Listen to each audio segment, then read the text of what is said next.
Good morning guys. સવારના 7:30 વાગી ગયા. અમે ચા નાસ્તો કરી લીધો.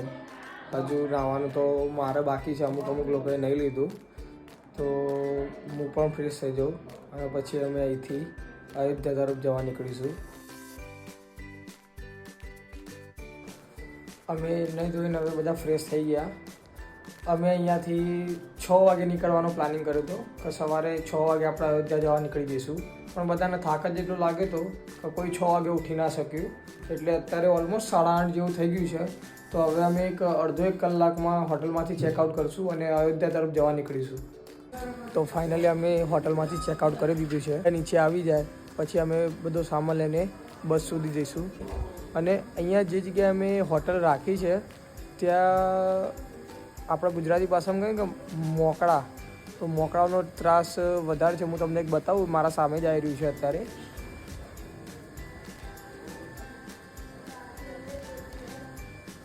અમે બસમાં બેસીને અયોધ્યા તરફ જવા નીકળી ગયા છીએ. વારાણસીથી નીકળે ઓલમોસ્ટ 2 કલાક જેવું થઈ ગયું છે. હજી અહીંયાથી અયોધ્યા 60 કિલોમીટર જેટલું બાકી છે. એટલે ઓલમોસ્ટ અમને હજી પહોંચતા 2 કલાક જેવું થશે. અહીંયા અત્યારે અમે જમવા માટે ઊભા છીએ. મારી અને કર્મભાઈની જમવાની ઈચ્છા થોડી ઓછી છે, કારણ કે અમે બસમાં જ અમે નાસ્તા જેવું કરી લીધું હતું. એટલે ત્યાં સુધી બીજાને અમે અંદર જમવા મોકલ્યા છે. ત્યાં સુધી અમે ડ્રોન ફ્લાય કરીને તમને ઉપરથી વ્યૂ બતાવીએ.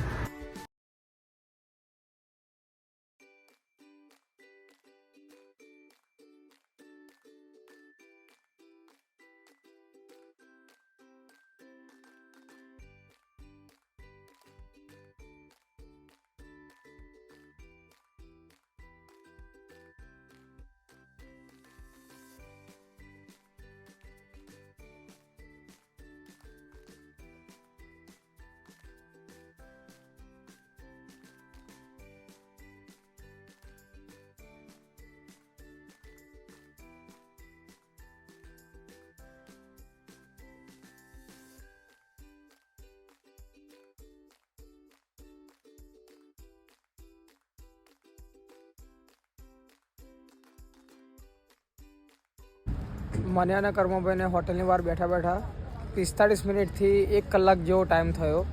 હજુ સુધી આ લોકો જમીન બહાર નથી આવ્યા. અમે ડ્રોન ઉડાડીને શૂટ બી કરી લીધું અને પત્તા બી રમ્યા થોડી વાર, તો પણ આ લોકો હજી જમીન બહાર નથી આવ્યા. તો અમે બે વિચારીએ કે બસમાં જઈને અમે પાછળની સીટમાં સૂઈ જઈએ, બિકોઝ ટાઈમ બહુ થઈ ગયો છે અને આ લોકો અંદરથી બહાર આવવાનું નામ જ નથી લેતા. અહીંયા હું જે સાઈડમાં બસ છે હું જોવા ગયો હતો, ત્યાંથી અમારો કોક આવતો હોય ગ્રુપમાંથી એવું લાગી રહ્યું છે. જો આ ખાઈ નથી હજી હવે આવ્યો 1 કલાક જેવું થયું. હજી બીજા પણ આવતા જ હશે. હા, બીજા લોકો ત્યાં ઉભા રહીને મુખવાસ ખાય છે હજી.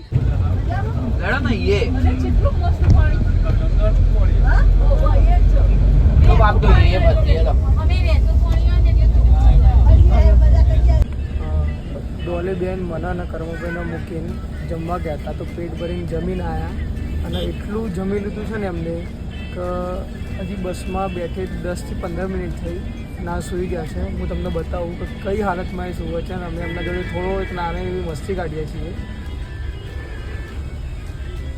જુઓ તમે,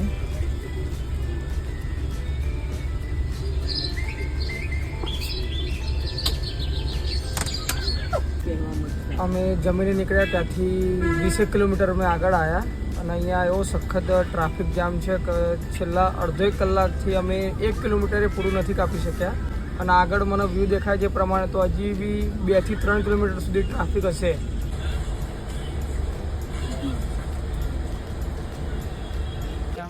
રસ્તામાં બહુ ટ્રાફિક અમને નડ્યો આજે અહીંયા અયોધ્યા આવતા.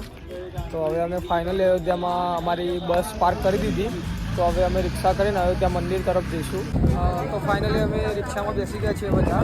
અમે 3 રિક્ષા કરી હવે અમે જઈશું રામ મંદિરે. અહીંયાથી આગળનો રસ્તો બંધ હતો તો ભાઈ અમને રિક્ષામાં પાછળના રસ્તે થઈને રામ મંદિરના પાછળ ઉતરશે. ત્યાંથી રામ મંદિર ફક્ત 500 મીટર ચાલવાનું થશે અમારે.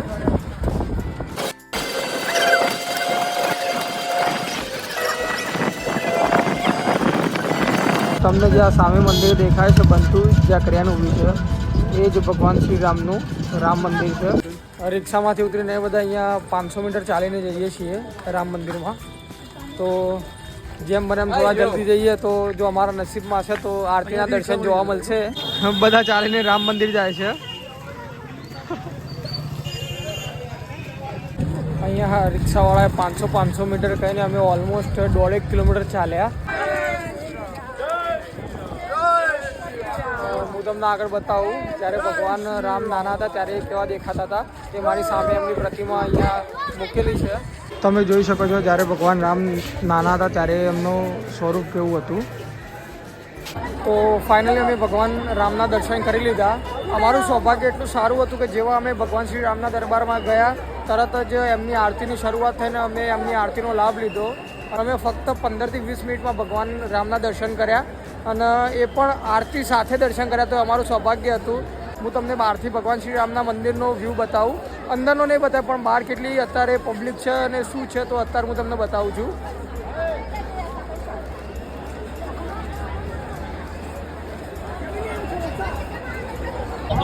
અહીંયા અમે રિક્ષામાં બેસીને બસના પાર્કિંગ તરફ આવતા હતા.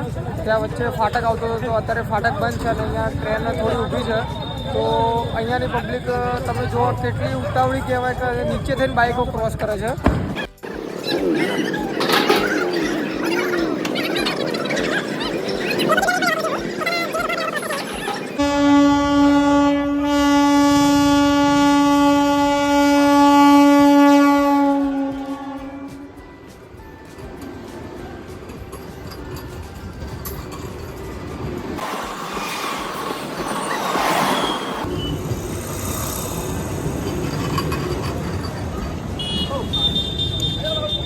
અમે અહીંયા મંદિરથી દૂર આવીને ડ્રોન ટેક ઓફ કર્યું અને તમને રામ મંદિર બતાવવાનો પ્રયત્ન કરીએ.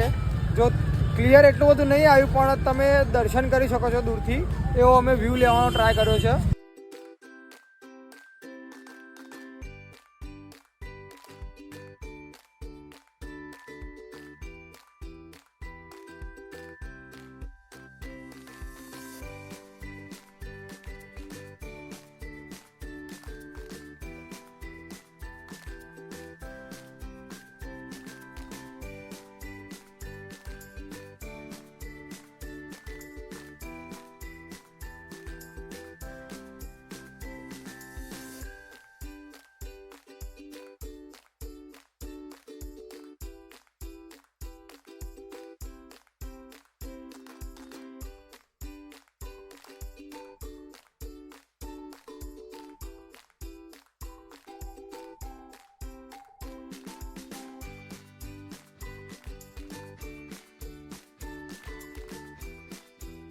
અહીંયા અમે પાર્કિંગ સાઈડ આવતા હતા તો ત્યાં પાણીપુરીની અમે લારી જોઈ. તો બધાને એવી ભૂખ લાગી છે ને કે અમે અહીંયા દહીંપુરીનો ઓર્ડર આપ્યો છે.